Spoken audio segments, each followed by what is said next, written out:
भद्रं नो विवातय मनः ॐ शान्ति शान्ति शान्ति।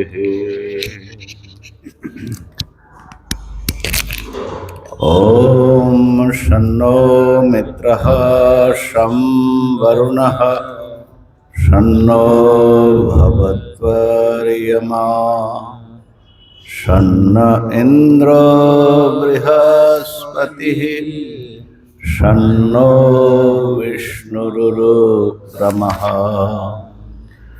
नमो ब्रह्मणे नमस्ते वायो त्वमेव प्रत्यक्षं ब्रह्मासि त्वामेव प्रत्यक्षं ब्रह्म वदिष्यामि ऋतं वदिष्यामि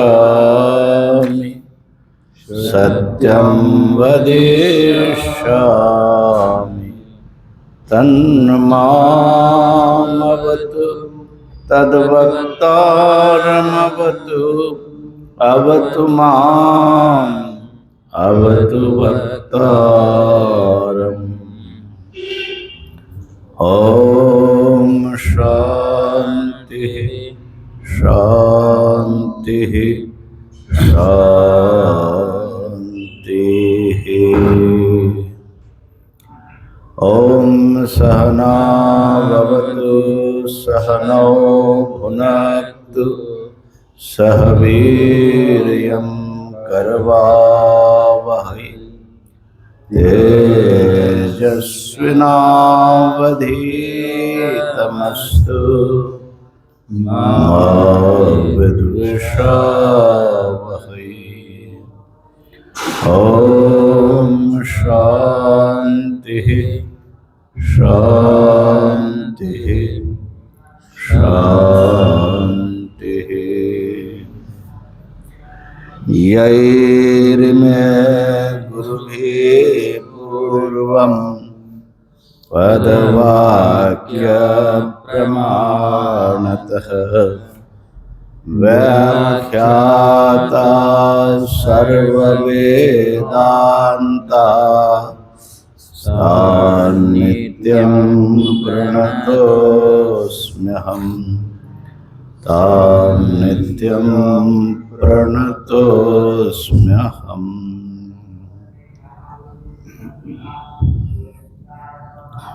तैत्तिरीय उपनिषद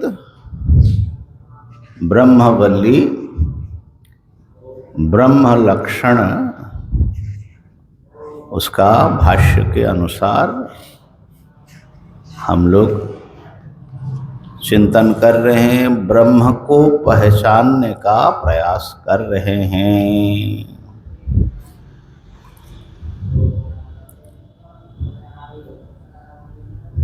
आइए एक बार उच्चारण करते हैं। ओम ब्रह्म विदाप्नोति परम् ओम ब्रह्म विदाप्नोति परम् तदेशाभ्युक्ता सत्यं ज्ञानमनन्तं ब्रह्म सत्यं ज्ञानमनन्तं ब्रह्म यो वेद निहितं गुहायाम् यो वेद निहितं गुहायाम् परमे व्योमन् सोष्णुते सर्वान् कामान् सोष्णुते सर्वान् कामान् सह ब्रह्मणा विपश्चितेति सह ब्रह्मणा विपश्चितेति। तो सत्य स्वरूप, ज्ञान स्वरूप और अनंत स्वरूप है ब्रह्म। यहाँ जो ज्ञान स्वरूप बताया, किस प्रकार से वो ज्ञान अनित्य लौकिक ज्ञान नहीं है, नित्य आत्मा का स्वरूप ही है। माने वो ज्ञान भी नित्य ही है। इसलिए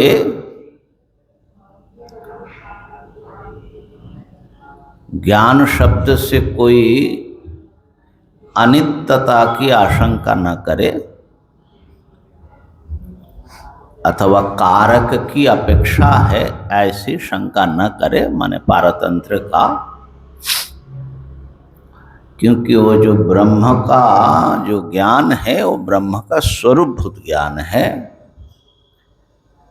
वो ज्ञान कोई उत्पन्न विनाशील धात्वर्थ रूप क्रिया नहीं है।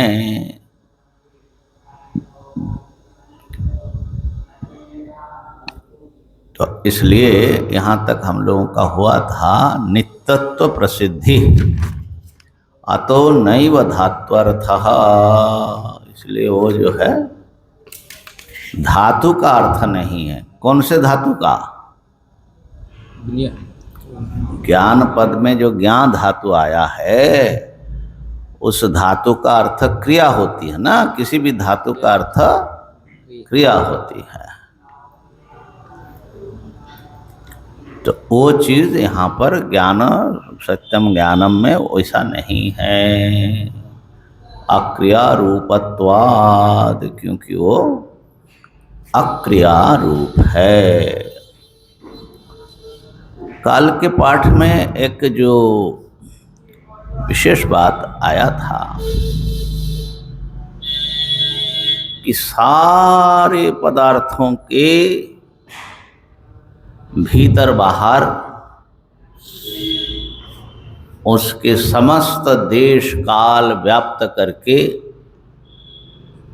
काल आकाश के भी कारण रूप में अति सूक्ष्म एक तत्व विद्यमान है और वो ज्ञान स्वरूप है। उनका माने चेतन स्वरूप है। तो हम लोग थोड़ी टेक्निकल बातों पर ध्यान करते हुए इसकी जो महिमा है उसको हमने स्मरण नहीं किया। एक नित्य ज्ञान स्वरूप सत्स्वरूप वस्तु समस्त देश काल वस्तु को व्याप्त करके है।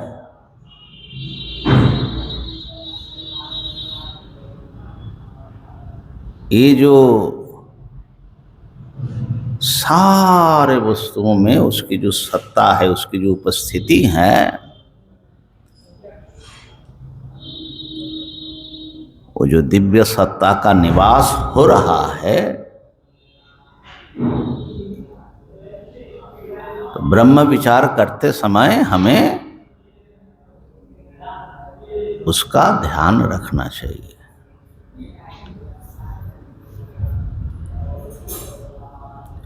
हम लोग किसी कहीं पर है, यहाँ सामने नहीं है, ऐसे कोई ब्रह्म का खोज कर रहे हैं, ठीक है ना। लेकिन ये सब रूप में सबके भीतर जो उपस्थित है, और वो क्या है, वो ज्ञानात्मक ज्ञान स्वरूप है, सब कुछ जान रहा है। माने उनके ज्ञान से बाहर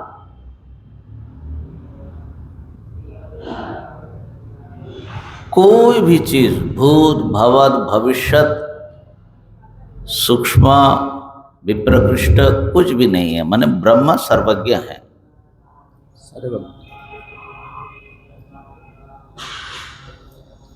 ये जो सर्वज्ञता है, सर्वात्मकता है परमात्मा की, ये वेदांत शास्त्र का, उपनिषद का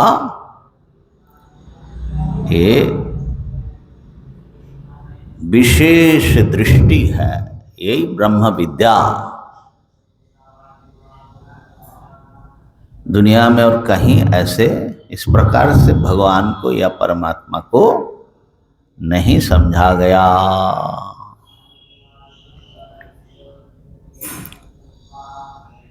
तो एक एक कण उस दिव्य सत्ता से परिपूर्ण है, ठीक है ना। फिर भी अज्ञान के कारण, भ्रांति के कारण हम उसको दूर समझते हैं। अब ब्रह्म विचार से भ्रांति को ही मिटाना है, इसी भ्रांति को मिटाना है और उनको सर्वात्मा के रूप में, सब चेतनों के चेतन के रूप में, समस्त अनित्यों के आधारभूत नित्य सत्ता के रूप में उनको पहचानना ही खाली है। तो ये बात जो है, कई बार हम लोग जब टेक्निकल बातें करते हैं तो ये मिसिंग हो जाती है ना, ठीक है ना। तो ब्रह्म का जो जिज्ञासु है, ब्रह्म का जो साधक हैं, ब्रह्म को जो प्राप्त करना चाहते हैं, वो सत्यम ज्ञानम अनंतम इस लक्षण को सुन करके कहाँ मिलेगा उसको ब्रह्म? यहीं खाली उसको भ्रम ही मिटेगा।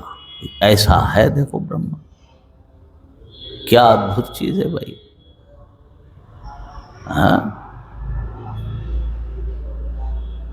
तो ये बात जो है इसको माने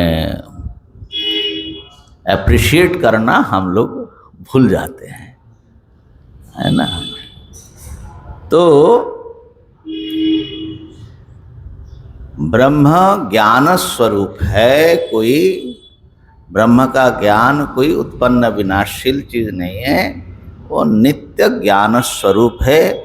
और इसीलिए चूंकि उनके ज्ञान से बाहर कुछ नहीं है, उनके ज्ञान से अप्रकाशित कुछ नहीं है, इसलिए उनको शास्त्र में सर्वज्ञ कहा गया। उनकी सर्वज्ञता प्रमाण व्यापार करके जानने वाला सर्वज्ञता नहीं है। माने वस्तु उत्पन्न हुआ, फिर ब्रह्म ने प्रयास किया जानने का, फिर जाना, ऐसा नहीं है। वो नित्य सर्वज्ञता है। लेकिन इनके ऊपर में शास्त्रों जो ये जो विशेषण लगाया, शास्त्र लेकिन विचार प्रमाण करके ही लगाया। हाँ, संपूर्ण हाँ, पूरा गवेषणा करके तभी लगाया। बिल्कुल। तभी तो इन शब्दों से हमको उस स्वरूप, ब्रह्म स्वरूप को हम समझ पाते हैं। हमारी बुद्धि वहाँ तक किसी तरह पहुँचती है, नहीं तो पहुँच ही नहीं सकता अगर उल्टा पुल्टा विशेषण लगा देते या उससे थोड़ा कमी भी लगा तो भी मुश्किल होता। तो इसलिए ब्रह्म जो है नित्य ज्ञान स्वरूप है। उनके स्वरूप में ही ज्ञान है। सविता के प्रकाश के समान, अग्नि में उष्णता के समान वो स्वतः सिद्ध विज्ञान है। वो यहाँ तक हम लोग जो है विचार किए थे। अब आगे की बात कह रहे हैं। अच्छा, इसमें माने मुख्य अर्थ में, लौकिक अर्थ में सर्वज्ञता नहीं है, ये बात आई ना। देखो, लौकिक अर्थ में भी एक सर्वज्ञता होती है। जब कोई सिद्ध होते हैं, प्रतिष्ठित माने युक्त योगी होते हैं, तो ऐसा मानते हैं इस युग सिद्ध महापुरुषों में भी सर्वज्ञता प्रकट होती है। तो उनकी जो सर्वज्ञता है वो सर्वज्ञता उत्पन्न होने वाले, उससे पहले तक वो सर्वज्ञता नहीं थी उनमें। लेकिन परमात्मा ब्रह्म की जो सर्वज्ञता है वो सदा विद्यमान सर्वज्ञता है, पहले से ही वो कभी वो अज्ञानी रहे नहीं। ठीक है ना। तो सर्वज्ञता में बड़ा अंतर होता है ना। इस बात को शास्त्र में विचार किया। बोले अभी आप मुक्त हुए साधना से, ज्ञान से, जैसे भी, लेकिन जो नित्य मुक्त है उनकी बात हो रही है। माने ईश्वर वो कभी बंधन में थे फिर मुक्त हुए, ऐसा नहीं है। तो सदैव मुक्त, सदैव ईश्वर, वो हमेशा ही मुक्त है, हमेशा ही वो ईश्वर है। योग सिद्ध महापुरुष योग की सिद्धि से ईश्वरत्व प्राप्त करते हैं, उनके संकल्प से चीजें चलती है, लेकिन पहले तो नहीं था। तो हम लोगों की माने जीवों के जो मुक्ति है, जीवों की जो सर्वज्ञता है, जीव का माने योगियों का जो सर्व सामर्थ्य है वो काल से परिच्छिन्न है, पहले नहीं था। लेकिन ईश्वर जो है कालेन अपरिच्छेदात्, काल से परिच्छिन्न नहीं है। तो ये एक बात है।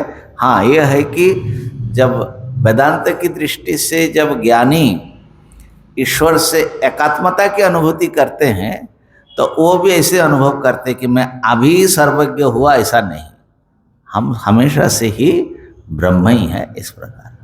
तो ये एक बात रही। तो यहाँ पर जो टीकाकार ने एक बात कही कि मुख्य अर्थ में भी सर्वज्ञता, अर्थात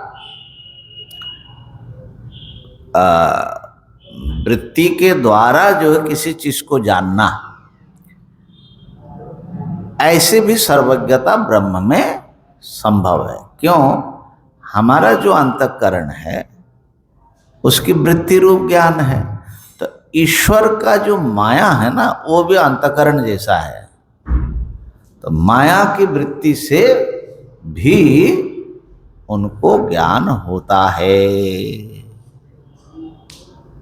इसलिए उस दृष्टि से, एक तो स्वरूप की दृष्टि से सर्वज्ञ है और एक माया उपाधि के वृत्तियों की दृष्टि से भी, क्योंकि माया तो सर्वव्यापी है, तो माया से ही तो सब नाम रूप प्रकट होगा। तो इसलिए माया के बाहर भी कुछ नहीं है, तो इसलिए माया की दृष्टि में भी वो सर्वज्ञ थे। इनका जो शब्द है टीकाकार ने लिखा, उसको मैंने इसमें आ जाए स्वाध्याय में, इसके लिए सुना देता हूँ। वस्तुतस्तु जीवस्य बुद्ध्युपाधिवशात् मुख्य ज्ञातृत्वादिवद ब्रह्मणोपि मायोपाधिवशात् मुख्यमेव सर्वज्ञत्वं कामयितृत्वादिकं च संभवति इति विशेष संग्रहार्थस्तु शब्दः।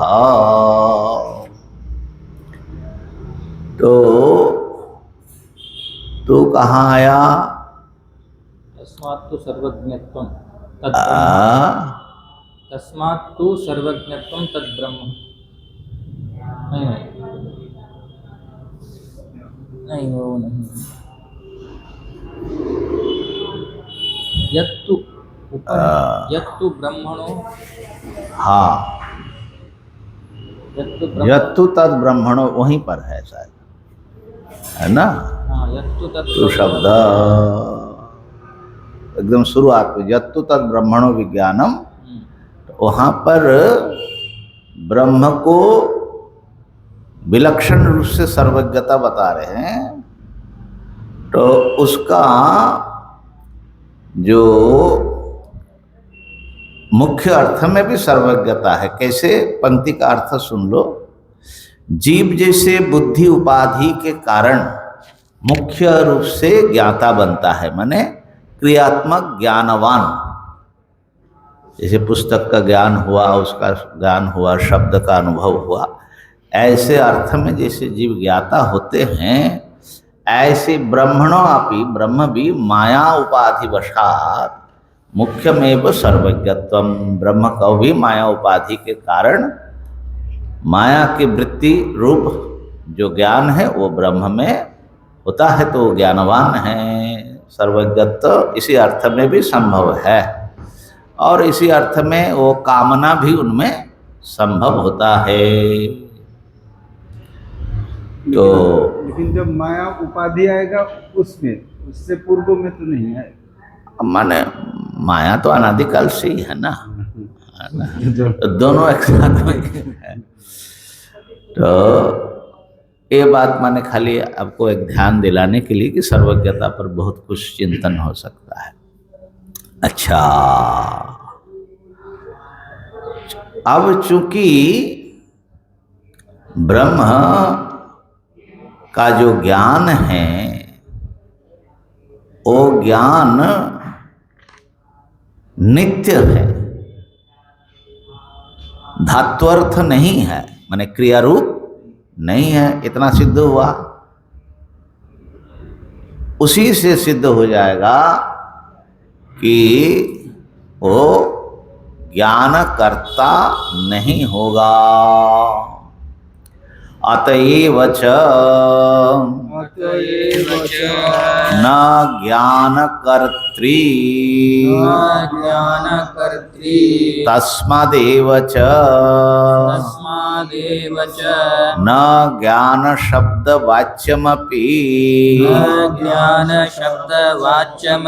तद्ब्रह्म। अतएव च माने ज्ञानस्य नित्यत्वादेव च, ज्ञान नित्य होने से वो ज्ञान कर्ता नहीं होगा। ज्ञान कर्ता माने जो जानता है ना, तो जानना रूप क्रिया का कर्ता नहीं, कर्ता माना जाता है। वो जिसमें ज्ञान होता है, जो ज्ञाता है, जैसे अहम पुस्तकम जानामि, यहाँ पर अहम जो है वो जानामि रूप क्रिया का कर्ता है, इसलिए जानामि क्रिया क्या है? ज्ञान। तो ज्ञान का कर्ता होता है। इसी प्रकार जो दृष्टा होता है वो दर्शन करता है, जो श्रोता होता है श्रवण करता है, ये सब ज्ञान करता ही है।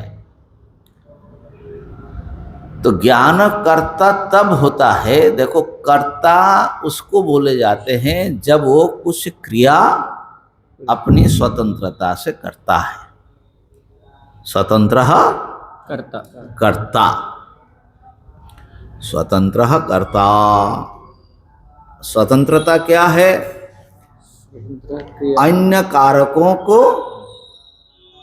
चला करके, अन्य कारक से नहीं चलता है, अन्य कारकों को चलाता है। क्रियायाम स्वतंत्रेण कारकम कर्तृत्वम। हाँ, लेकिन किम नाम स्वातंत्र्यम? वो स्वतंत्रता क्या है? तो इतर कारक अप्रयुज्यत्वे सति सकल कारक प्रयुक्तत्वम। अन्य कारकों से जो प्रयुक्त नहीं होता, चलता नहीं, अन्य कारकों को जो चलाता है। उदाहरण के लिए कुंभकार घड़ा बनाता है, तो घड़ा का कारण जो है कुंभकार है कि नहीं? मिट्टी भी है कि नहीं? दंड भी है कि नहीं? उसका चक्र भी है कि नहीं? इतने कारण है, लेकिन कर्ता कौन है? कर्ता किसको कहा जाएगा? कि चक्र ने बनाया घड़ा या दंड ने बनाया, गधा भी, पता नहीं, गधा भी माने मिट्टी लाता है ना, वो भी बना सकता है, इसे तो उसको अन्यथा सिद्ध कहते हैं। कुंभकार में क्या विशेषता है कि उनको आप कर्ता मानते हैं? बाकी किसी को कारण मानते हैं, किसी को अधिकरण मानते हैं, किसी को निमित्त मानते हैं। ऐसा क्यों? क्योंकि कुंभकारी सबको चला रहा है, स्वतंत्र रूप से वो किसी से नहीं चल ये रहा। स्वतंत्रता है। एक तो वो चेतन है और घट बनाने का ज्ञान उनके पास है। हाँ? एक तो वो चेतन है मान लो उसका बेटा भी वहाँ हेल्प कर रहा है, और घट बनाने तो का वो भी ज्ञान- चेतन है। ज्ञान है उसके पास, दोनों है। हाँ, उसको भी ज्ञान है। वो कुंभकार का बेटा भी जानता है। इच्छा है उसको बनाने का, इच्छा। वो इच्छा भी तो, वो तो मदद कर रहा है। और ये सारे मिलके इसीलिए अन्य कारकों से नहीं चलता, अन्य कारकों को चलाता है। ये जो चलाने वाला काम है ना, इससे कर्तृत्व आता है। ठीक है ना? तो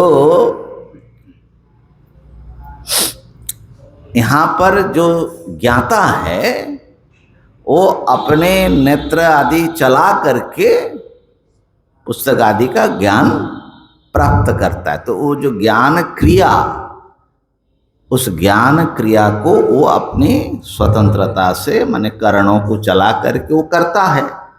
इसीलिए ज्ञाता को क्या माना जाता है? एक कर्ता माना जाता है।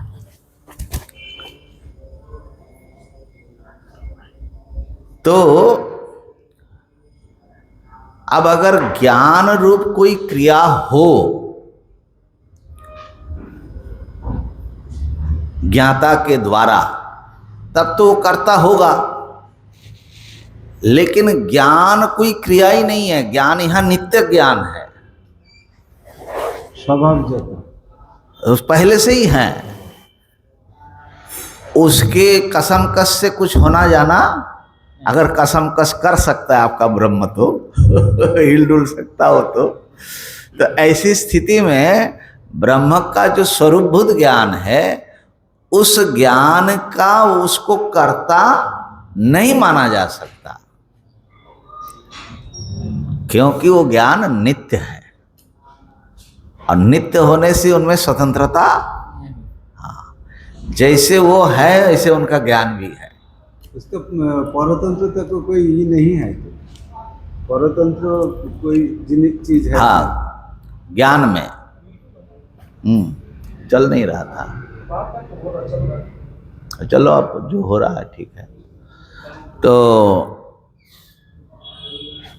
बात समझ में आ रही है? ब्रह्म, हम लोग जो हमारे जो ज्ञान प्राप्त करते हैं, हम अपने प्रयास से, व्यापार से प्राप्त करते, प्रमाणों को चलाने से। ब्रह्म ऐसे प्रमाणों को चला करके ज्ञान प्राप्त नहीं करता है। तो कौन सा ज्ञान है? उनको हमेशा से ज्ञान है। इसका मतलब है कि उस ज्ञान का वो कर्ता नहीं हो सकता। ये बात समझ में आ गई ना? अतएव च न ज्ञान कर्त्री, उस ज्ञान का वो कर्ता नहीं है। अच्छा, बहुत अच्छी बात है महाराज, ब्रह्म ज्ञान कर्ता नहीं है। तो एक बात और उससे निकल करके आती है कि जो ब्रह्म को ज्ञानम कहा ना, सत्यम ज्ञानम, अनंतम। तो ज्ञान शब्द का जो मुख्य अर्थ है, उस अर्थ भी ब्रह्म नहीं हो सकता। इसको व्याख्यान कर रहे, स्वयं ही व्याख्यान करेंगे। तस्मादेव च न ज्ञान शब्द वाच्यमपि न ज्ञान शब्द वाच्यमपि तद ब्रह्म। तद ब्रह्म। तस्मादेव, तस्मादेव माने ज्ञानस्य नित्यत्वादेव, ज्ञान के नित्य होने से ही ये भी बात सिद्ध होती है कि वो ब्रह्म जो है वो ज्ञान शब्द का वाच्य नहीं है, ज्ञान शब्द वाच्य नहीं है। ज्ञान शब्द से ब्रह्म को लक्षित किया जाता है। क्यों? ज्ञान शब्द से हम लोग आमतौर पर जो माने क्या है, शब्द का जो अर्थ लोक व्यवहार में प्रसिद्ध है वही उसका मुख्य अर्थ माना जाता है। जिस अर्थ में हम लोग उस शब्द का प्रयोग करते हैं वही उसका वाच्य अर्थ होता है। उसी को वाच्य अर्थ मानते हैं, उसको मुख्यार्थ भी बोलते हैं। तो ज्ञान शब्द का हम लोग किस अर्थ में व्यवहार करते हैं? अरे देखो इसने ये जान लिया। तो हम लोग जो लौकिक अनित्य ज्ञान है, प्रमाण व्यापार से उत्पन्न होने वाला जो ज्ञान है, उन ज्ञान के लिए ही हम ज्ञान शब्द का व्यवहार करते हैं। तो ब्रह्म को जो ज्ञान कह रहे हैं, ऐसा मत समझना कि ऐसा लौकिक कोई ज्ञान स्वरूप वो ब्रह्म है, तो होगा ही नहीं। तो इसलिए वहां ज्ञान शब्द का कुछ और अर्थ जो लोक प्रसिद्ध नहीं है, ऐसा अर्थ निकालना पड़ेगा। तो इसीलिए ज्ञान शब्द से वो लक्षित होता है, ज्ञान शब्द से कथित नहीं होता, उक्त नहीं होता, ये भाष्यकार कहेंगे। बहुत बार किसी शब्द का जो मूल माने लोक व्यवहार में जो अर्थ प्रयोग होता है, हम लोग उस शब्द को किसी विशिष्ट अर्थ में प्रयोग कर देते हैं, तब वो उसका लक्षित अर्थ होता है, लक्ष्यार्थ होता है, वो वाच्यार्थ नहीं होता। बोले अरे वो स्वामी जी कहाँ रहते हैं? बोले वो तो गंगा जी में रहते हैं, गंगायाम।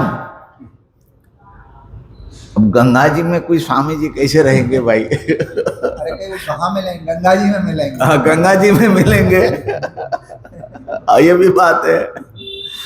तो गंगा जी में सीधा अर्थ गंगा मतलब प्रवाह में, जल प्रवाह में, तो वहां तो कोई रहेगा नहीं। तो अर्थ क्या लगाना पड़ेगा? गंगा जी के अत्यंत समीपस्थ तट में वो मिलता है। तो गंगा तीरे, गंगा शब्द का अर्थ गंगा तीर नहीं है, गंगा जी है, प्रवाह है, लेकिन वो तीर अर्थ में उन्होंने प्रयोग किया। ठीक है ना? ऐसे निरंतर हम लोग कुछ ना कुछ जो मूल अर्थ है उससे थोड़ा सा हट करके हम लोग उसको एक विशेष अर्थ दे करके, कई बार व्यंग्य आदि में तो वो करना ही पड़ता है। अरे भाई क्या पंडित है देखो। अब यह पंडित का उल्टा ही अर्थ।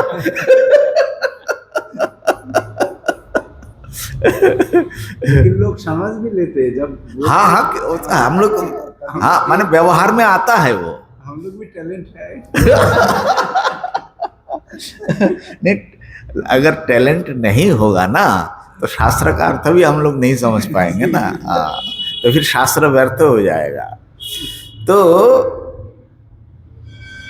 नियम क्या है? शास्त्र में जो सारे शब्द आए हैं, ये सारे शब्द शास्त्रकार ने सृष्टि नहीं की।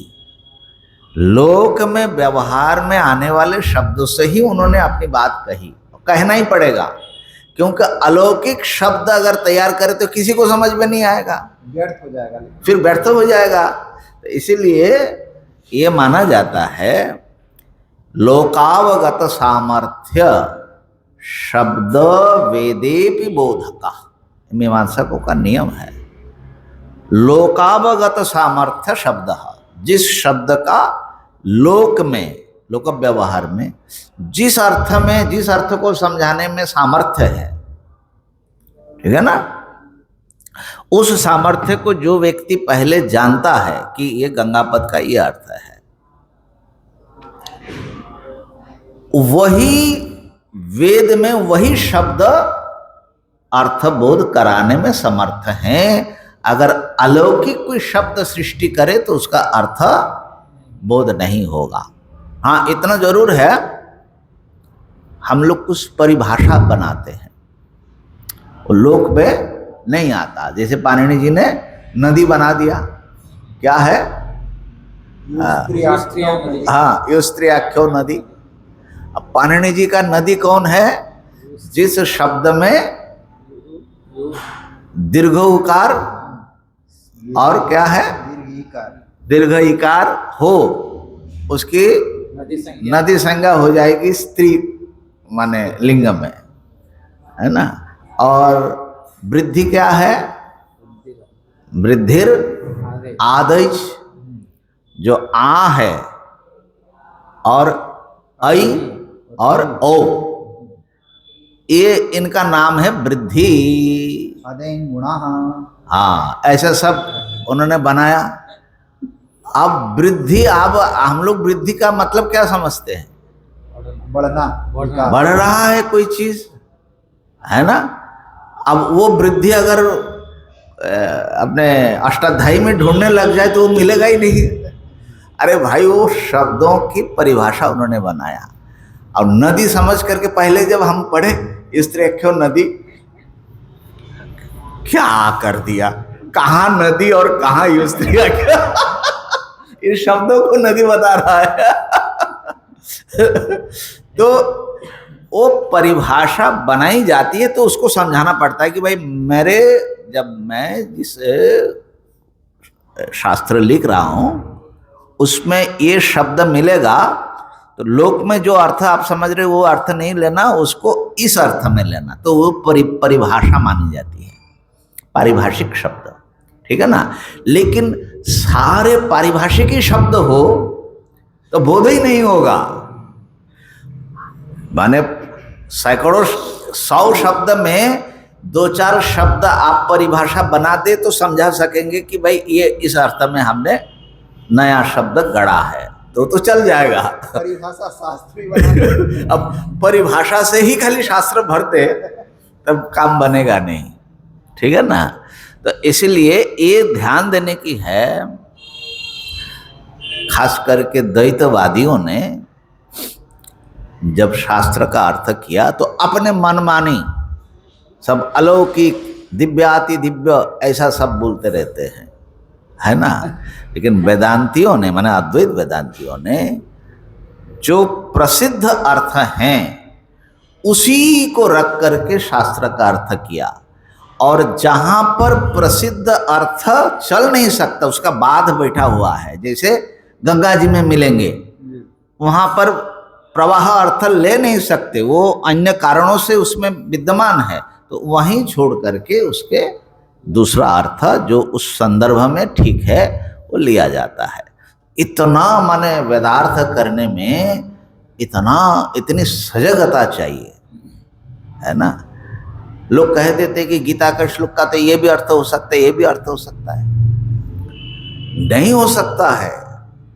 जिनको आगे पीछे माने सबका ज्ञान है उनको पता है कि यही अर्थ होगा, समझे ना। उपक्रम एक बड़े भारी विद्वान महात्मा है, लेकिन मुख्य रूप से व्याकरण का विद्वान है। और रास पंचाध्यायी पर उनका व्याख्यान, तो उनका प्रवचन सुनकर के हम बड़े अट्रैक्ट हुए। इतना भक्ति भाव से भर करके वो रोने लग जाते हैं, माने दृष्टिहीन है, और पद बना बना करके भाव में उन्हीं पर राग दे करके गा देते हैं, बड़ा अच्छा लगता है। तो मैंने सोचा कि अच्छा उनका रास पंचाध्यायी पर व्याख्या लिखा है, जरा देखे तो सही, कुछ विशेष रस होगा। तो हम चित्रकूट गए थे तो ले आए। अब वो उसके पीछे पड़ा है जहाँ उनकी दृष्टि से थोड़े अश्लील शब्द, श्रृंगार सूचक शब्द है ना, उसका व्याकरण का धातु निकाल करके वो बताने में लगा है कि वहाँ पर ऐसा नहीं है, वहाँ पर दूसरा कुछ है। समझ रहे? तो हमने नमस्कार करके रख दिया कि आप व्याकरण तो जानते हैं लेकिन मीमांसा का मी मालूम नहीं है। ये प्रायः व्याकरण जो है बहुत बार ये अतिक्रमण कर लेता है, जो शब्द मर्यादा है उसका अतिक्रमण को उनको पता है कि दूसरे धातु से दूसरा प्रत्यय जोड़ करके यह बना देंगे। अरे बना तो दोगे, लेकिन आगे पीछे के वाक्य संदर्भ से बनेगा नहीं, ठीक है ना। तो कहने का भाव यह है कि बड़े सावधानी से शास्त्र का अर्थ करना पड़ता है। और ये जो है हमारे भगवान भाष्यकार या वेद के जो भाष्य लिखा है उन लोगों ने, सायणाचार्य ने, शबर भाष्यकार है ना, शबराचार्य, इन लोगों ने दिखाया। तो ऐसा नहीं है कि व्याकरण ने कह दिया तो तुम कुछ भी कुछ कर दो, है ना। एक वैयाकरण है स्वामी जी, हाँ, उसमें बोलो। एक बार बोल रहे एक सभा में हाँ कि एक दिन मेरे मन में ऐसा विचार आया हाँ कि जो भागवत लिखी है व्यास ने, हाँ, इसमें देखूं हाँ। कितने शब्द अपाणनीय है। अपाणनीय हैं, कितने पाणनीय व्याकरण से सिद्ध नहीं होते। हाँ तो मैंने प्रारंभ किया, हाँ कई शब्द मिले। हाँ फिर बाद में मैंने सोचा कि अरे आचार्य की उक्ति है, हाँ उस पर क्या ज्यादा माने ये नुक्स निकालना, हाँ। तो मैंने छोड़ दिया। हाँ हाँ ये वो बताना चाह रहे थे कि मैं व्यास की कृति में भी विचार दोष कर ढूंढ सकता हूँ।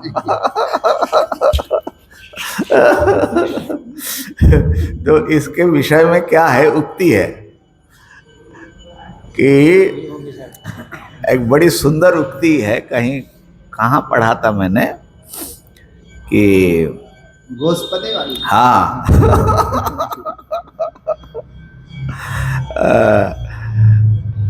क्या है, यानी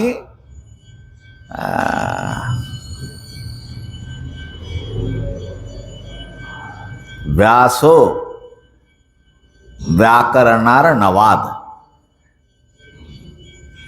जिन रत्नों को व्यास ने व्याकरण समुद्र महेश्वर से, महेश्वरात, भगवान महेश्वर से, जो कि व्याकरण का माने मूल माने जाते हैं ना, सबसे पहले तो व्याकरण शिव जी ने दिया, फिर ईशस चंद्र, फिर इंद्र, माने फिर बृहस्पति आदि होते होते पाणिनि तक आए ना। तो वो सारे रत्न जो है, तानि रत्नानि किम संति पाणिनि गोष्पदे। वो पूरा श्लोक आया नहीं, आपने लिखा भी था शायद, है ना। तो पाणिनि का जो व्याकरण है वो गोष्पद है। गौ चलने से जो गड्ढा होता है उसमें जो पानी जमता है ना, उतना है। तो उसमें कहाँ मिलेगा जो समुद्र से उठाया हुआ है। तो इसलिए वो पाणिनि जी ने जिन के शब्दों को अनुसरण करके अपना व्याकरण निकाला है ना, वो उसके मूल है।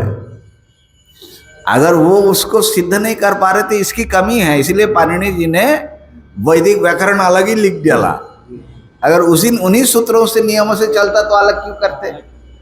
अब फिर कितने जो चीजें हैं वो क्या बोलते हैं, क्या सिद्ध, छांद सत्वात इत्यादि का। न छांद सत्व तो वेद में है, जिसके प्रकृति प्रत्यय माने वो नहीं होता ना, लघु कौमुदी में भी आता है।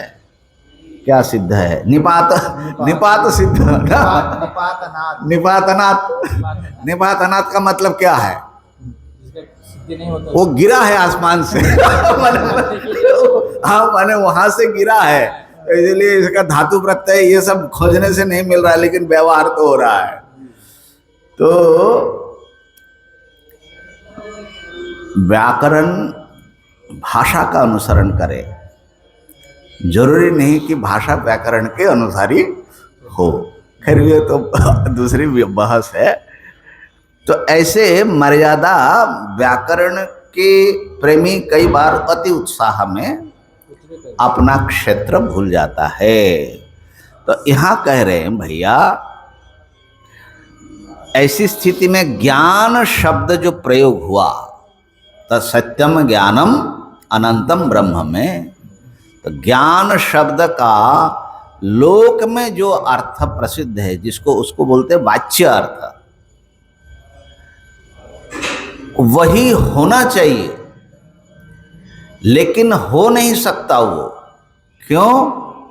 लौकिक ज्ञान अनित्य ज्ञान है और ब्रह्म का जो ज्ञान है वो नित्य ज्ञान है।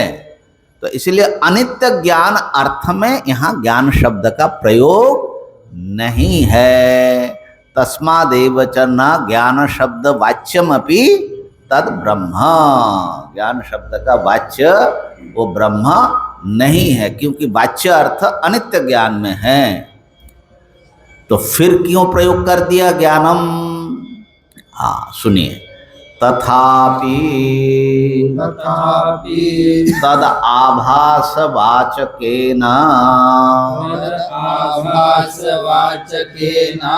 बुद्धि धर्म विशेषेण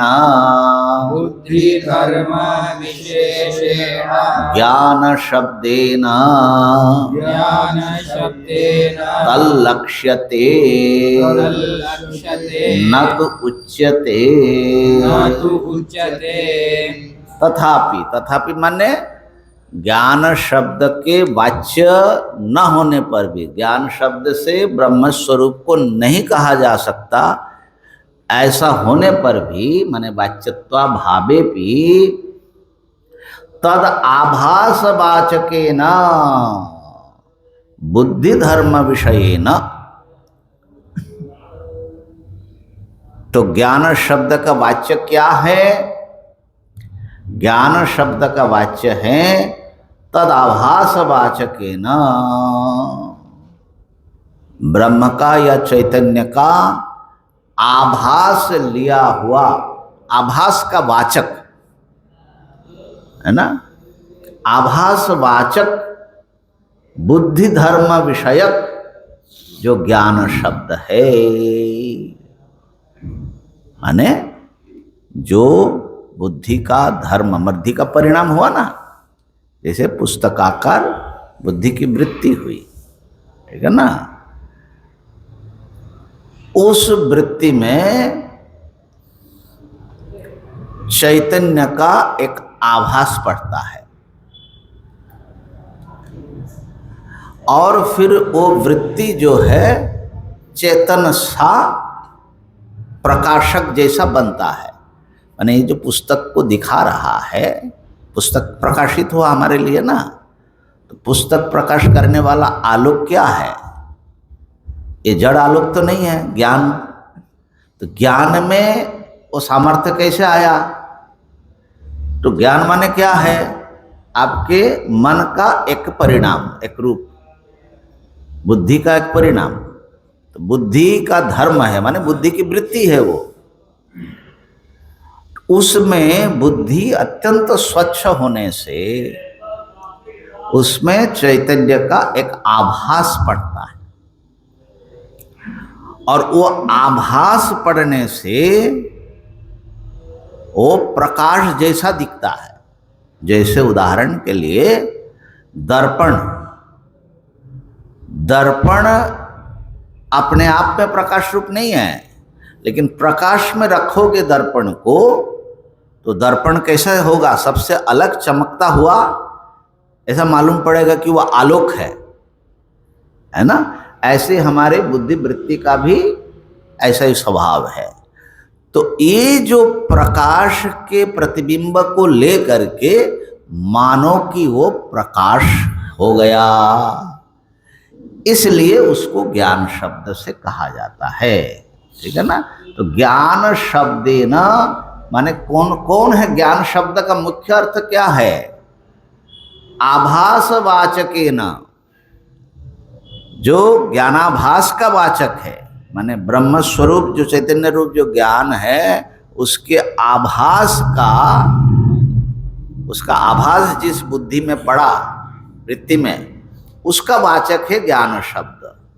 तो इसीलिए उस माने अनित्य ज्ञान, वो ज्ञान शब्द से,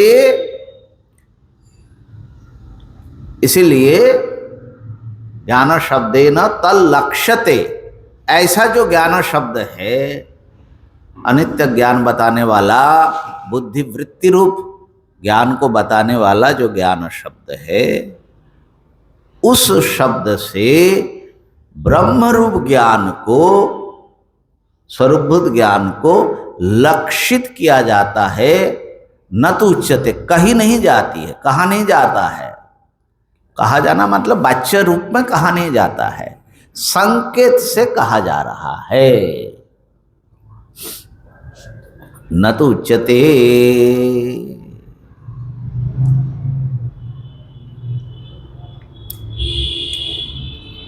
अच्छा, अब यहां पर जो है थोड़ा सा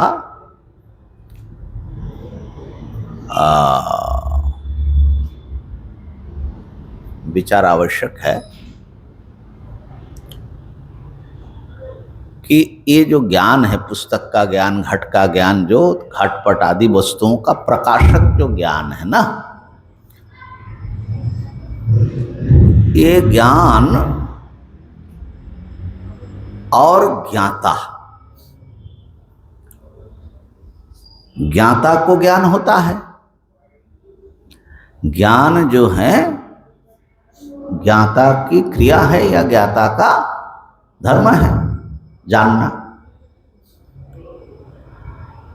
तो ये ज्ञाता कौन है और उसका ज्ञान क्या है, इस पर थोड़ा ध्यान देना, ज्यादा जटिल नहीं है।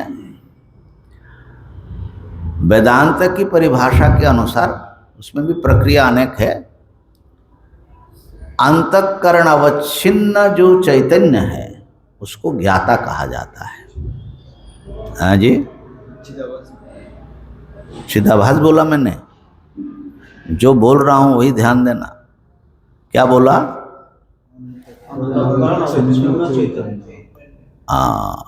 अवच्छिन्न समझते हो ना? तो अंतःकरण अवच्छिन्न चैतन्य, उसका नाम है ज्ञाता। और अंतःकरण वृत्ति अवच्छिन्न, वृत्ति अवच्छिन्न चैतन्य का नाम है ज्ञान। मैं थोड़ा सरल करके बता रहा हूं, बोलना पड़ेगा कि इंद्रियजन्य माने प्रमाणजन्य वृत्ति, ऐसा सब जोड़ना नहीं चाह रहा। तो अंतःकरण, जैसे घटावच्छिन्न आकाश होता है ना, ऐसे ही समझ लो हमारे अंतःकरण अवच्छिन्न चैतन्य। चैतन्य तो सर्वव्यापक है, तो अंतःकरण से अवच्छिन्न होने से हमारा चैतन्य अलग हो जाएगा, तुम्हारा अलग हो जाएगा, सबका अलग अलग हो जाएगा। तो ज्ञाता सब अलग अलग हो जाएंगे। क्यों? क्योंकि अंतःकरण सबके अलग अलग है, ठीक है ना। तो चैतन्य रूप ब्रह्म एक होने पर भी जीव चैतन्य अनेक हो जाता है, क्योंकि उसके साथ में अंतःकरण जुड़ जाता है। तो अंतःकरण अवच्छिन्न चैतन्य का नाम है ज्ञाता असल में, और वो ज्ञाता अपने को अहम अहम करके जानता रहता है। और अंतःकरण से अवच्छिन्न होने से वो चैतन्य वहाँ पर प्रकट होता है। सर्वत्र चैतन्य होने पर भी सर्वत्र चेतनता नहीं दिखती है। तो इसका मतलब है कि हमारे भीतर कुछ विशेषता होगी ना। वो विशेषता क्या है? अंतःकरण। सूर्य प्रकाश सर्वत्र है, लेकिन जो दर्पण होगा तो वहाँ चमकेगा कि नहीं? ऐसे ही तो ये दर्पण जैसा है अंतःकरण, ठीक है। तो अंतःकरण अवच्छिन्न कह लो, अंतःकरण विशिष्ट कह लो। अंतःकरण से विशिष्ट जो चैतन्य है उसका नाम है ज्ञाता।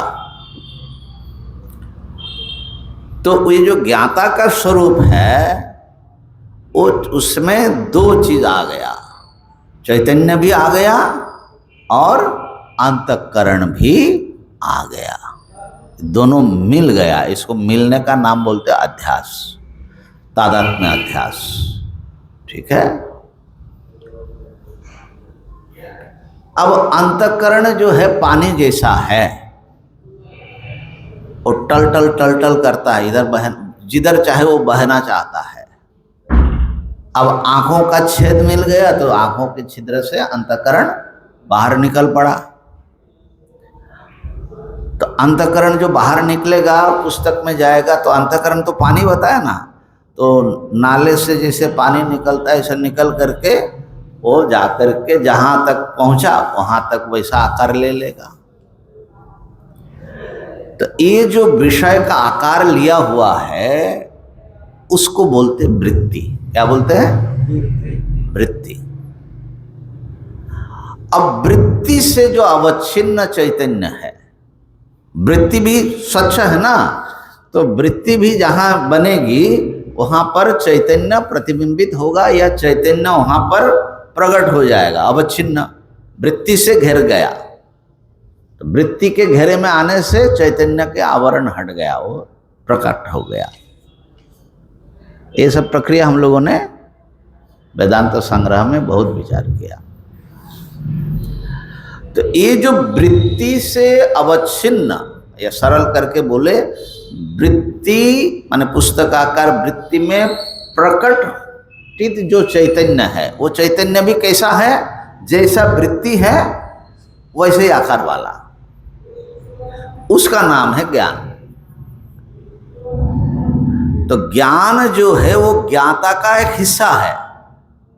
क्यों? अंतःकरण ही है ना, माने अंतःकरण अवच्छिन्न चैतन्य का ही एक हिस्सा वृत्ति बना निकला। तो ज्ञाता और ज्ञान में एकदम अलगाव नहीं है, ज्ञाता का ही एक हिस्सा ज्ञान होता है। इसीलिए ज्ञाता को ज्ञानवान, ज्ञान वाला है ना, तो ज्ञान कहाँ हुआ? ज्ञानवान कौन है? तो ज्ञानवान हुआ अंतःकरण अवच्छिन्न चैतन्य। ठीक है? अच्छा, तो अब ज्ञान शब्द से ये अंतःकरण वृत्ति अवच्छिन्न चैतन्य को कहा जाता है। हम लोग जो ज्ञान शब्द का व्यवहार करते हैं, पुस्तकम जानामि, अब इसमें भी जो चैतन्य है, चैतन्य अंश है, वो तो नित्य है, वो नित्य है, चैतन्य हमेशा नित्य है। फिर भी उत्पन्न हुआ हम कैसे कहते हैं? क्योंकि वो वृत्ति उत्पन्न होने से वृत्ति अवच्छिन्न चैतन्य मानो कि उत्पन्न हो गया। जैसे घट की उत्पत्ति से घटाकाश जन्म लेता है, ठीक हो गया।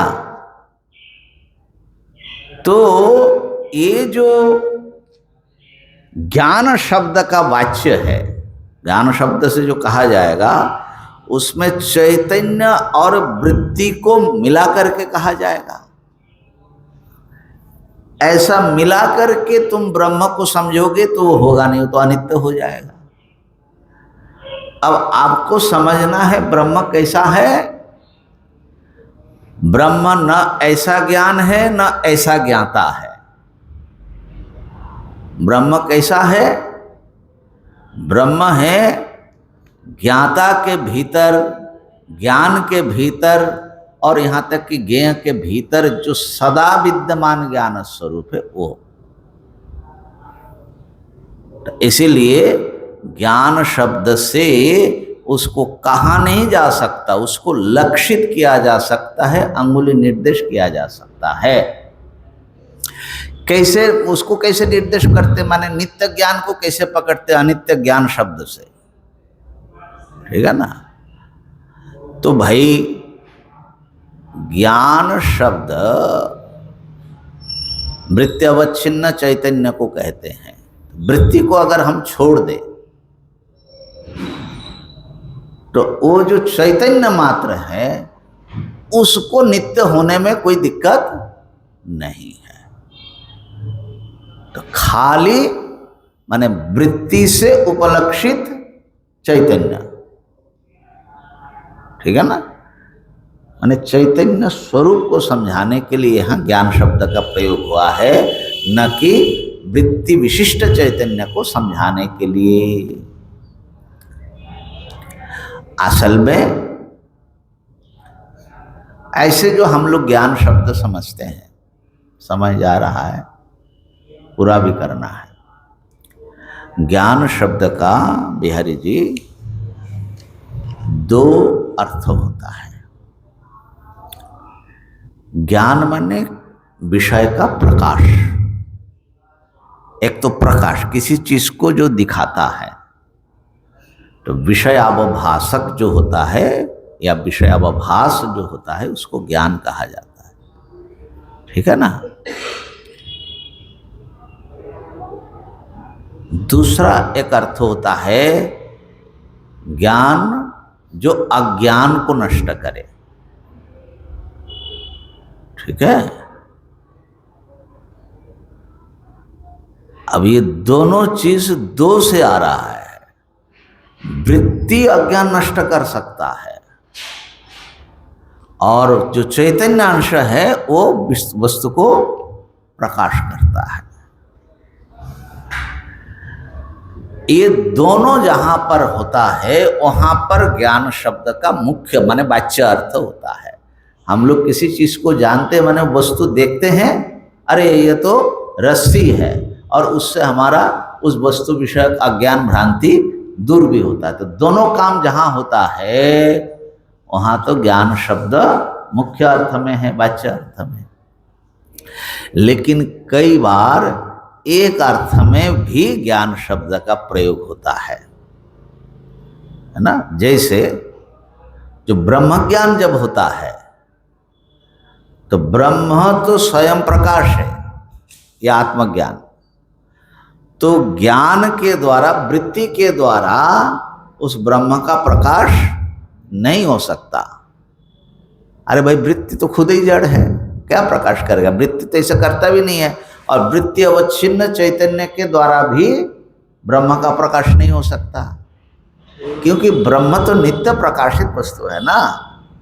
आवरण भंग मात्र तो इसीलिए वृत्ति अपना काम कर देगा, आवरण भंग करेगा, लेकिन वृत्ति में अवच्छिन्न चैतन्य जो है जिसको प्रकाश करना है वो इतना प्रकाश है कि उसी से इसमें प्रकाश आ रहा है तो दब जाएगा। उदाहरण देते हैं कि आप दर्पण में सूर्य के प्रतिबिंब से अंधेरे में जो चीज़ है सब देख लीजिए, उससे दिखाई पड़ेगा। लेकिन उस सूर्य प्रतिबिंब से अगर सूर्य को देखने का प्रयास करेंगे तो क्या हाल होगा। तो इसीलिए ब्रह्म में वृत्ति व्याप्ति तो होती है, माने अज्ञान का नाश तो होता है, लेकिन फल व्याप्ति माने उस विषय को दिखाता नहीं है। ठीक है ना। तो अब ब्रह्म स्वयं ज्ञान शब्द से कैसे कहा जाता है? क्योंकि ब्रह्म चैतन्य स्वरूप है और कहीं पर कहीं भी जो विषय का प्रकाश होता है वो चैतन्य ही करता है। तो विषय प्रकाशक रूप में ब्रह्म ज्ञान रूप है। ठीक है ना। लेकिन ये दोनों मिले तब जो ज्ञान आता है, जहां विषय प्रकाशक और अज्ञान नाशकता, ऐसा नहीं है ब्रह्म का स्वरूप, क्योंकि वो नित्य ज्ञान है। तो अनित्य ज्ञान माने इसीलिए ज्ञान शब्देन तल्लक्ष्यते, ज्ञान शब्द से लक्षित होता है, न तो उच्यते। अच्छा, ज्ञान शब्द से ब्रह्म को वाच्य ही मान लिया जाए, क्योंकि असली ज्ञान तो वही है ना। वृत्ति तो उस ज्ञान से टिमटिमाता है ना। तो कहा कि नहीं, ऐसा नहीं हो सकता। क्यों? वही नियम आया ना, जो लोक में जिस अर्थ में शब्द का प्रयोग होता है वही उसका वाच्य अर्थ है। आप कुछ विशिष्ट अर्थ में प्रयोग कर रहे हैं तो वो लक्षित हो जाएगा, वाच्य अर्थ वो सांकेतिक होगा, अंगुली निर्देश होगा, उस शब्द का मुख्य अर्थ नहीं होगा। उसमें हेतु दे रहे हैं, शब्द प्रवृत्ति हेतु जात्यादि धर्म रहितत्वात्। शब्द प्रवृत्ति के जो हेतु है वो हेतु है जात्यादि, जाति, गुण, क्रिया, संबंध आदि उन धर्मों से ये रहित होने से ब्रह्म शब्द से कहा नहीं जा सकता। शब्द से जब भी अर्थ बोध होगा तो जिस अर्थ को बोध कराएगा उस अर्थ के किसी जाति को लेकर, धर्म को लेकर, गुण अथवा क्रिया को लेकर ही वो बोध करते हैं। जैसे हमने कहा घटम आनय, तो यहाँ जो घट शब्द हमने प्रयोग किया, जिस अर्थ के लिए किया, वो घट जो है एक विशेष द्रव्य की श्रेणी में आता है कि नहीं। माने कंबुग्रीवादिमान अनेक चीजों में घट शब्द व्यवहार होता है, अर्थात घटत्व एक जाति है। तो वो जाति रूप अर्थ आपके दिमाग में है, तभी जब हम कहेंगे कि घटम आनय, घटम पश्य, तो झट से उस जाति के कारण आप उस वस्तु को ग्रहण कर पाएंगे। ठीक है ना। ऐसे ही ये लाल है तो उसका रूप से, लाल रूप से हमको समझ में आएगा। देखो ये हिल रहा है, ये जा रहा है, तो क्रिया से समझ में आएगी। ये मेरा है, संबंध से समझ में आएगा। लेकिन कोई ऐसा पदार्थ हो जिसमें, जो किसी जाति में नहीं आता, जिसमें कोई भी गुण या विशेषता नहीं है, जो कोई क्रिया नहीं करता, किसी के साथ जिसका कोई संबंध नहीं है, उसको कैसे शब्द से कहोगे? ये जब शब्द के ऊपर विचार करेंगे तो पता लगेगा। जितने सारे शब्द हैं, हम लोग हजारों शब्द व्यवहार करते हैं, सारे शब्द उसी अर्थ को कह सकता है जो अर्थ सविशेष हो, सगुण हो, सधर्मक हो, जातिमान हो, उसी को कह सकता है। तो कोई भी शब्द ब्रह्म को नहीं कह सकता है, क्योंकि ब्रह्म में किसी प्रकार कोई धर्म विशेष है ही नहीं है। ये संसार के किसी भी इसके जैसा है ऐसा है ही नहीं, वो इसके जैसा नहीं है। तो इसलिए शब्द से सीधे अर्थ में, माने जिस अर्थ में हम लोग शब्द व्यवहार करते हैं उस अर्थ में ब्रह्म को नहीं कहा जा सकता। तो फिर इतना जो सब प्रयास हो रहा है इसको ब्रह्म को कहने में, इतने शब्द बोले जा रहे हैं, तो क्यों? कहा कि शब्द से हम उसको लक्षित जरूर कर सकते हैं। ये जो कह रहे हैं कि शब्द से नहीं कहा जा सकता, इससे एक आपके दिमाग में उस अर्थ के ऊपर एक धारणा बन रही कि नहीं बन रही है? ऐसे शब्द जो है लक्षित करते हैं, है ना। उसका उदाहरण दे रहे हैं। तो तथा सत्य शब्देनापि सर्व विशेष प्रत्यस्तमित स्वरूपत्वाद ब्रह्मणो बाह्य सत्ता सामान्य विषयेण सत्य शब्देन लक्ष्यते सत्यं ब्रह्म इति न तो सत्य शब्द वाच्यमेव ब्रह्म।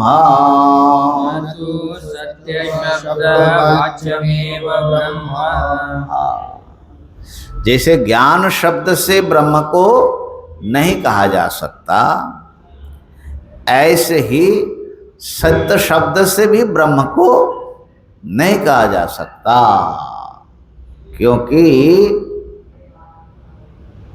ब्रह्म जो है तथा सत्य शब्द नापि, सत्य शब्द न अपि तत् लक्ष्यते, ब्रह्म लक्षित होता है, न तो उच्यते, उसका अन्वय यहाँ तक आएगा। क्यों? सर्व विशेष प्रत्यस्तमित स्वरूपत्व ब्रह्मणः, समस्त विशेषणों से रहित वो ब्रह्म है, माने निर्विशेष वस्तु है। इसलिए सत्य शब्द से भी ब्रह्म को नहीं कहा जा सकता। क्यों? सत्य शब्द भी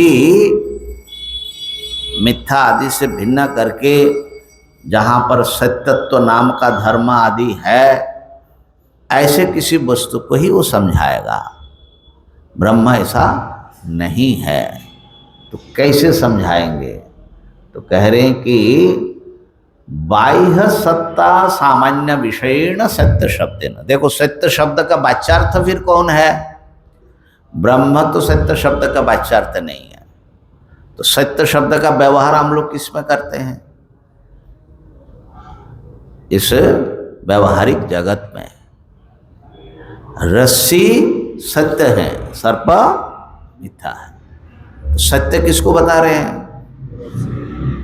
इसी प्रकार सत्य वचन किसको सत्य बता रहे हैं? जो वचन बोला जा रहा है, जिसका बाद नहीं होता, ठीक है ना। तो सत्य शब्द का वस्तुतः अर्थ तो होता है प्रपंच जगत, माने सत्य माने जो है। तो जो है, घट है, पट है, हम हैं, आप हैं, ये सब सत्य है ना, सत्य है। तो बाह्य सत्ता माने लोक सिद्ध, लोक में प्रसिद्ध जो सत्य पदार्थ है। सत्ता से सत्य का क्या संबंध है? सत्ता यस्य अस्ति तत्सत्यम, जिसकी सत्ता है वही सत्य है, जिसकी सत्ता नहीं है वो सत्य नहीं है, ठीक है ना। तो भाष्यकार कह रहे कि बाह्य सत्ता, बाह्य सत्ता माने ब्रह्म से, आत्मा से भिन्न जो ये सारे वस्तुएं हैं, ये सब व्यावहारिक दृष्टि से ये सब है। और हम लोग बोलते भी है ना, सत सत अस्ति अस्ति बोलते हैं कि नहीं? ये सब है। तो सत्ता वाला है कौन? सत्ता किसकी है? जगत की। तो इसीलिए सत्य शब्द का अर्थ क्या होगा? ये जगत, ये ध्यान देना। तो जगत सत्य है महाराज, ब्रह्म सत्यम जगत सत्यम जगदपि सत्यम। वेदांत समझना बड़ा वो झंझट है। अच्छा, तो मानते भी हैं दार्शनिक ना सब? हाँ जी, सत्य है, ब्रह्म भी सत्य है। माध्वादी नहीं, माध्वादी के सारे दुनिया मानती है जगत सत्य है। ये मध्वाचार्य जो कौन सा महान बात कह दिया वही जो आपने कथा सुनाया था, बिना पढ़े लिखे भी जानता है जगत सत्य है। तो कौन सा आपने पढ़ लिया, फिर क्या विशेष ज्ञान हो गया? तो बाह्य सत्ता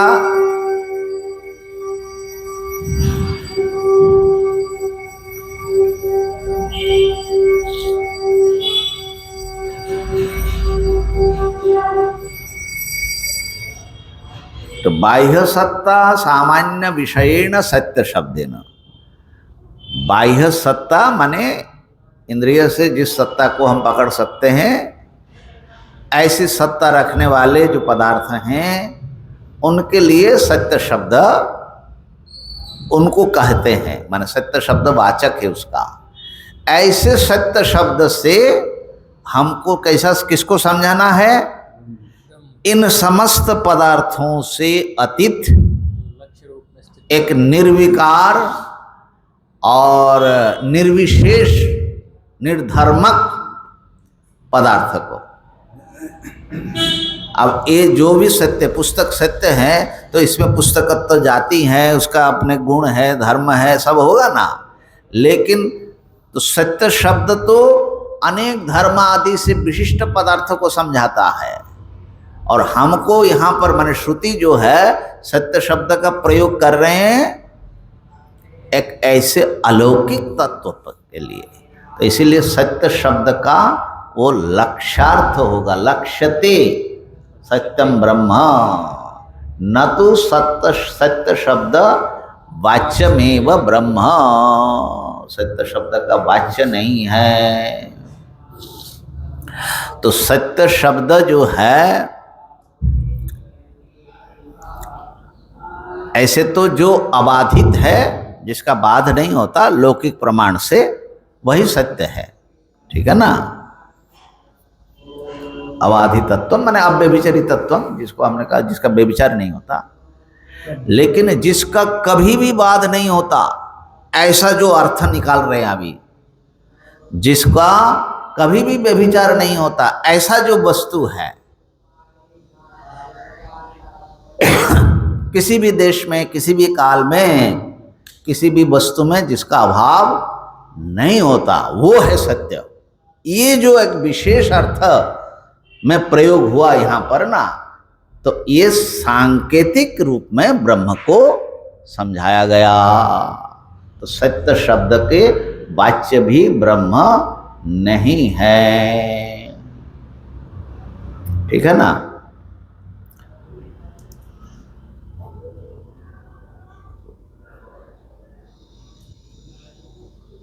जैसे जो भी विकारी वस्तु है वो व्यभिचारी है, सारे सत्य तथाकथित सत्य पदार्थ जो है, ये जो सत मालूम पड़ रहा है ना, ये जिसके कारण। अच्छा देखो, लक्ष्यार्थ जो होगा ना, तो वाच्यार्थ से बहुत निकट का कोई चीज लेना पड़ेगा। गंगायाम घोष में गंगा पद का अर्थ तीर, गंगा तीर, दूसरे नदी तीर नहीं लेना, नहीं लेना है। हाँ, माने अभिधेय वाच्य अर्थ के एकदम निकट संबंधित। ऐसे ही ज्ञान शब्द से ब्रह्म को कहा तो ज्ञान में वृत्ति अवच्छिन्न चैतन्य, वृत्ति छूट गया, वो चैतन्य तो वही है ना, माने विषय प्रकाशक के रूप में। इसी प्रकार सत्य शब्द में जो सत है, जिसकी सत्ता है, ठीक है ना, और जिसकी सत्ता सदा सर्वत्र है, तो उसी में थोड़ा विशेष कर दिया, माने इसके पास ही है ना, तो ऐसे। अच्छा, तो यहाँ पर जिस प्रकार से ब्रह्म को समझाया गया, किसी शब्द से कहा नहीं गया। असल में इसीलिए शब्द से नहीं कहा जा सकता, ये बात आगे आ रही है। पूछा किसी ने कि महाराज देवदत्ता का घर कौन सा है? बोले वो जो कौवा बैठा है ना, वही घर है। काकवत देवदत्ता का घर है। अब जब देखा कौवा है बैठा हुआ, चल करके जब गया, कौवा उड़ गया, कौवा उड़ गया। जिससे पहचाना था वही उड़ गया है। सत्य गायब हुआ कि नहीं हुआ? वही देवदत्ता का घर गायब हुआ कि नहीं हुआ? नहीं हुआ। घर तो है, घर है तो काक वाला जो है वही देवदत्ता का घर है। उसमें जो काक वाला हिस्सा है वो विवक्षित नहीं है, वो जो है खाली एक संकेत भर किया, और उसके बाद काक उड़ जाए कोई दिक्कत नहीं है, आपको पहचान कराने के लिए। ऐसे ही सत्यम ज्ञानम, ये कौवा है सारे। अंतिम जब आप ब्रह्म को पकड़ोगे ना, तो उसमें न सत्यता रूप धर्म मिलेगा, न ज्ञान रूप धर्म, माने वाच्य अर्थ मिलेगा नहीं, लेकिन चलने के लिए थोड़ा चलना पड़ेगा इनके साथ में। तीनों कौवा उड़ भी जाए, लास्ट में ब्रह्म मिल जाए। घर तो मिलेगा ना। ऐसे ही शाखा चंद्र, एक बच्चे गेम भी खेलते थे ऐसा ऐसा करके, कौवा उड़, तोता उड़, ऐसा उड़ाते तीन को। अच्छा, पकड़ना कुछ अलग रहता था, कौवा को नहीं पकड़ना होता था, वो पकड़ना कुछ वस्तु होता था, वो अच्छा पकड़ के ऐसे ब्रह्म को पकड़ना है, कौवा को उड़ाना है। और शाखा चंद्र है ना, देखो शाखा के ऊपर चंद्र है, अब शाखा के ऊपर कहाँ चंद्र है महाराज? क्यों ना हजारों का लाखों मील दूर बैठा हुआ है चंद्र, आकाश में है, लेकिन बोल रहे वो शाखा में चंद्र है, दिखाने के लिए। द्वितीया का चांद दिखता नहीं ना है, बोलो देखो वो जो शाखा है ना उसके ऊपर है तो शाखा के ऊपर कहां से आएगा? लेकिन लक्ष्यते, शाखा तो इधर ही रह जाता है, लेकिन चंद्र को लक्षित करा देते हैं। तो हर शाखा चंद्र को लक्षित नहीं करा सकता। जो शाखा चंद्र को दिखा दे उस शाखा की भूमिका माने मूल्य है कि नहीं? ऐसे ही ये सत्यम ज्ञानम अनंतम, ये माने ऐसे फालतू शब्द नहीं है, वो अपना काम करा देगा, आपका काम करा देगा। ठीक है, तो लक्ष्यते न तो सत्य शब्द वाच्य में व ब्रह्म, सत्य शब्द का वाच्य ही है ऐसा नहीं समझना। एक बात और कह रहे हैं, एवं सत्यादि शब्दा, एवं सत्यादि शब्दा इतरेतर सन्निधौ इतरेतर सन्निधौ अन्योन्य नियम्य नियामकाः अन्योन्य नियम्य नियामकाः सन्तः सत्यादि शब्द वाच्यात् सत्यादि शब्दवाच्या तन्निवर्तका तन्निवर्तका ब्रह्मणो लक्षणार्थाश्च ब्रह्मणो लक्षणार्थाश्च भवन्ति भवन्ति इत्यतः सिद्धम्। इत्यतः सिद्धम्। अच्छा पढ़ ले, जतो वाचो निवर्तन्ते यतो वाचो निवर्तन्ते अप्राप्य मनसा सह प्राप्य मनसा सह अनिरुक्ते अनिलयने अनिरुक्ते अनिलयने इति च अवाच्यत्वम् इति च अवाच्यत्वम् नीलोत्पलवत् नीलोत्पलवत् अवाक्यार्थत्वं च अवाक्यार्थत्वं च ब्रह्मणः।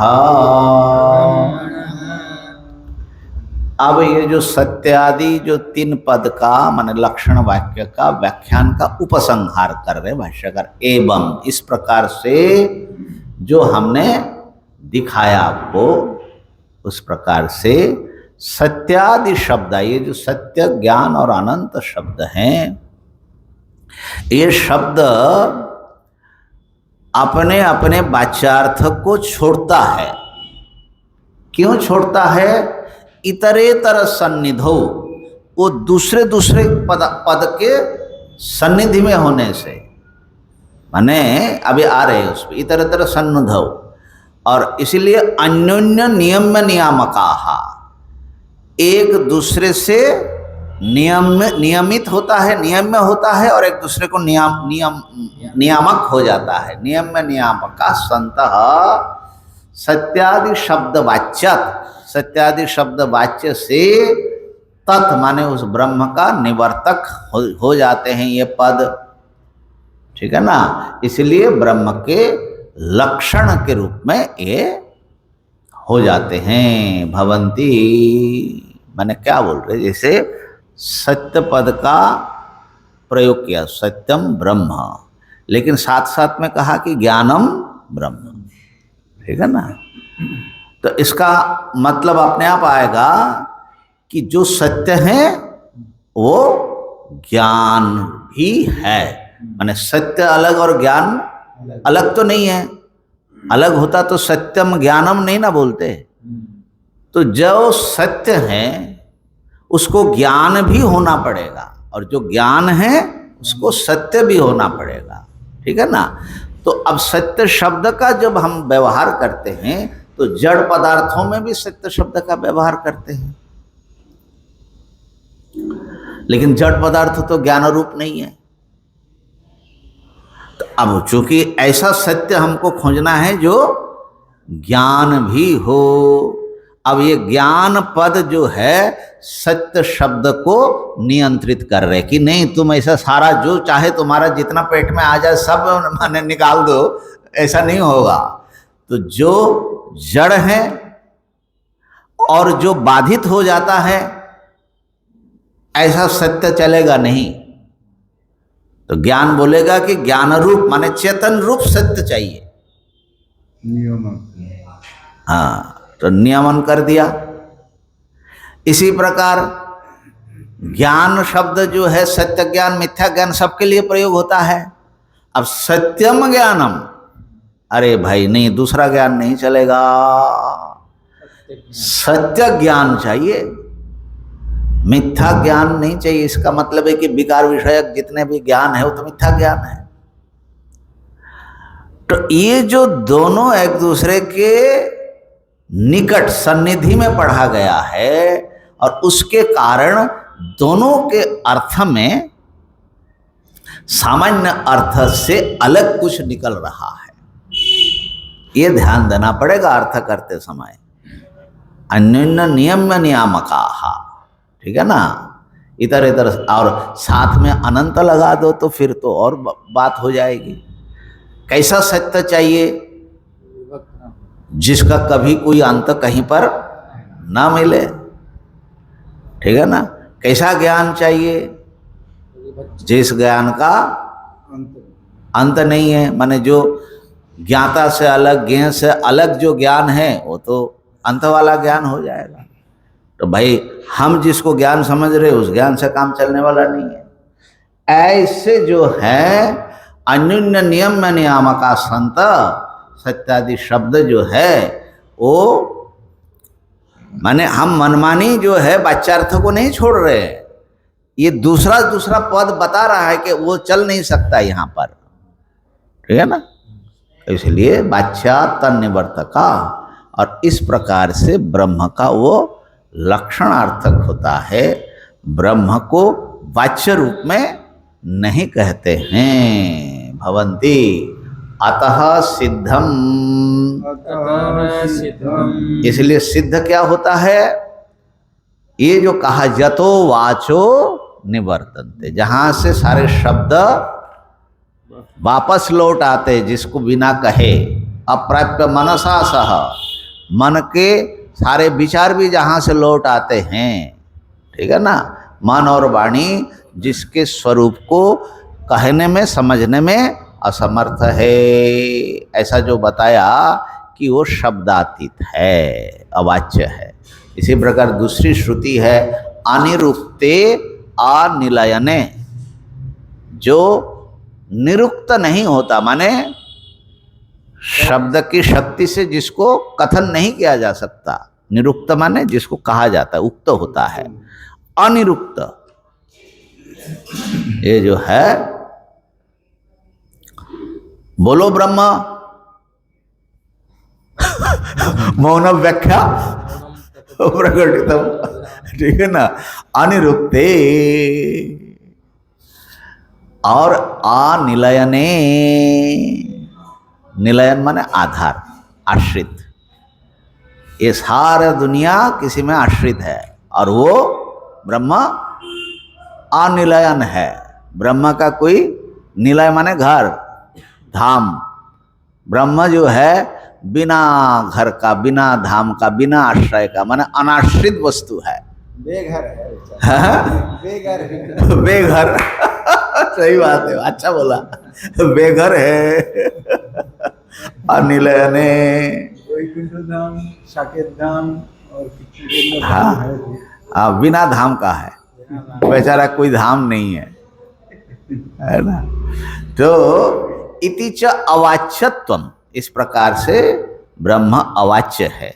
पहली बात ये ध्यान देना, शब्द अवाच्य है और ब्रह्म जो है अवाक्यार्थ है।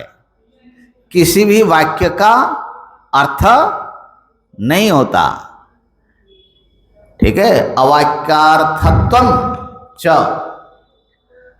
कैसे अवाक्यार्थ है? ये तो सत्यम ज्ञानम अनंतम ब्रह्म, इस वाक्य से तो ब्रह्म को आपने कहा, श्रुति ने कहा कि नहीं, नीलोत्पल वत, जैसे नीलोत्पलम, ये वाक्य जिस प्रकार से नील, उत्पल और उनका संसर्ग संबंध, ऐसा जो अर्थ बताते हैं, ऐसा कई पदों से जुड़ा हुआ कोई चीज का नाम ब्रह्म नहीं है, इसीलिए वो अवाक्यार्थ है। हमने एक दिन कहा था कि जो भी वाक्यार्थ होगा वो पदार्थों का संसर्ग होगा, संबंध, ठीक है ना। तो ऐसा कोई संसर्ग रूप वाक्यार्थ यहाँ पर नहीं है। यहाँ पर अखंड अर्थ प्रतीत होता है। और अखंड अर्थ जो है ये नीलोत्पल आदि जैसा साधारण जो वाक्यार्थ होता है ऐसा नहीं होता। तो ये जो प्रसंग है तो वो किस प्रकार से जो बात कही नहीं जा सकती, जिसको कोई शब्द प्रकाश नहीं कर सकता, उसको किस प्रकार की टेक्निक से विद्यार्थी को, साधक को, जिज्ञासु को समझा देते हैं, ये जो एक अलौकिक अद्भुत पद्धति वेदांत शास्त्र में डेवलप हुआ है। यही वेदांत की महिमा है ना। वाक्य से साक्षात्कार करा देते हैं, ऐसा नहीं कि खाली कोई आइडिया देते हैं। यही वाक्य मनन करते हुए अभी आगे बताएगा ना, जो वेद निहितं गुहायाम, इस वाक्य से, इस लक्षण वाक्य का प्रयोग करके वो सात्मानुभव भाव के रूप में ब्रह्म को जान लेते हैं। ये है इस शास्त्र की, इस परंपरा की, इस संप्रदाय की अलौकिकता, दिव्यता। अब यहीं पर इस सत्र समाप्त होता है। 20 दिन बाद, 20-21 दिन बाद फिर आएंगे तो फिर आगे का प्रसंग शुरू होगा। आप लोग लक्षण वाक्य का खूब मनन करें। ओम पूर्णमदः पूर्णमिदं पूर्णात् पूर्णमुदच्यते पूर्णस्य पूर्णमादाय पूर्णमेवावशिष्यते। ओम शांति शांति शांति। शंकरं शंकराचार्यं केशवं बादरायणं सूत्रभाष्य कृतौ वंदे भगवन्तौ ईश्वरो गुरुरात्मेति मूर्तिभेद विभागिने व्योमवद्व्याप्तदेहाय दक्षिणामूर्तये नमः। ओम शांति शांति शांति। ओम ब्रह्मार्पणमस्तु।